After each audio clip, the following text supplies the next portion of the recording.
నేను అంటాను, ఒక క్రైస్తవుడిగా మనము నడిచినను, లేచినను, పండుకున్నాను, తినను, ఏ పని చేసినప్పటికీ ఆ క్రియ ద్వారా యేసు నామము మాత్రమే మహిమపరచబడేదిగా ఉండాలి. ఆమేన్ చెప్తాం ఒకసారి. వివాహ వ్యవస్థను దేవుడు అద్భుతంగా నిర్మించారు.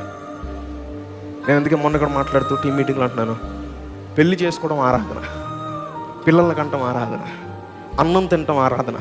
చూసి దేవుని చిత్తానుసారంగా నువ్వు ఏది చేసినప్పటికీ, వ్యాపారం చేయడం ఆరాధన. దేవుడు నీకు ఇచ్చిన వ్యాపారం ఉందా, ఆ పనిని నువ్వు నమ్మకంగా చెయ్యి, శ్రద్ధతో చెయ్యి, అది ఆరాధన.